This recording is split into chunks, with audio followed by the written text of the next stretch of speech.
আজ ঐতিহাসিক ফারাক্কা দিবস। 1976 সালের এই দিনে মাওলানা আব্দুল হামিদ খান ভাসানী ভারতের ফারাক্কাবাদী নির্মাণের প্রতিবাদে লং মার্চ করেন। সেই থেকে 16 মে ফারাক্কা দিবস পালিত হয়ে আসছে। 1975 সালে ভারত সরকার চাঁপাইনবাবগঞ্জ জেলার 18 কিলোমিটার উজানে ফারাক্কা বাঁধ উদ্বোধন করেন।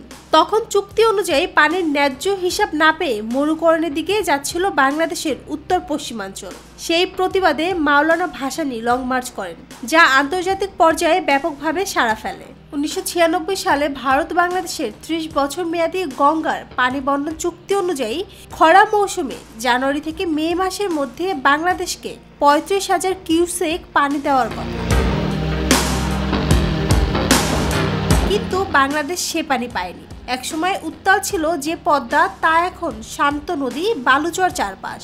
এই প্রভাব পড়েছে মানুষের জীবন জীবিকায়। ফারাক্কা ব্যারেজের কারণে সেচের পানির অভাবে ক্ষতিগ্রস্ত হচ্ছেন অন্তত 6 কোটি মানুষ।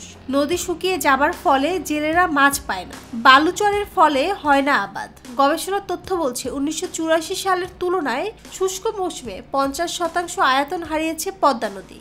আর এর জন্য দায়ী করা হচ্ছে 50 বছর আগে বাংলাদেশের সীমান্তের 18 কিলোমিটার দূরে গঙ্গার উপর নির্মিত ফারাক্কা ব্যারেজকে।